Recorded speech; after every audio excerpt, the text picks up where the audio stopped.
Ayoko mong sabihin mo po. Yung may upuan, upo po. Ito po yung sakit. Yung wala, kayo na yan. Okay po, first of all, pasalamatan ko lang Ricky and Mitch Castillo.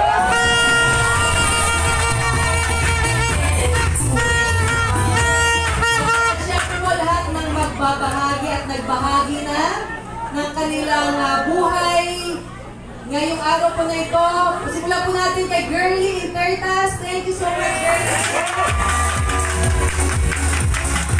At sundan po ni Cyrus Lobos. Yes. And then, kakasama po na kayo, Ana, di ba? Ng Marinduque. Nandun po ako sa Marinduque. Weeks ago.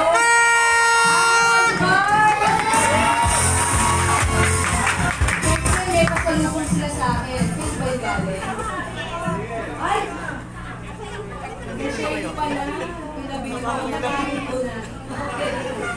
Del Shan is also here with us. And then Ryan Boyonga.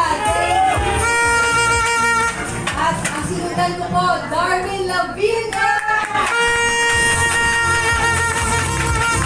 At syempre po, mapapakinggan ninyo. Pagkatapos ko po magsalita, Mariel Macato!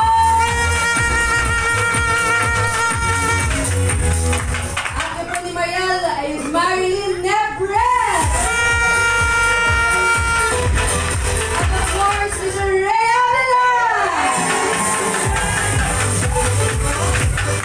Tapos syempre, nandito ngayong araw na to ang isa po sa Kabataan Hall of Fame.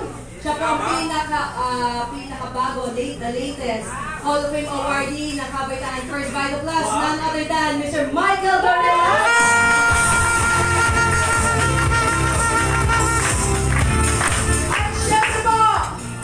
Sa Knights of the Champions, ang isa pong Hall of Fame awardee, Dr.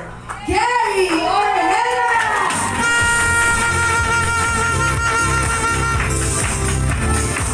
At syempre mga Knights, ang nag-iisa! Nag-iisa lang, isa lamang po ito, small but very terrible. Alam na ninyo po kung sino to. Ang TikTok queen ng Knights of the Champions. Bago pa po ako nag-TikTok, nag-una na po siya. Okay, na-inspire ako sa kanya ko. Walang pa po kundi ang Platinum Awardee at founder ng Knights of the Champions.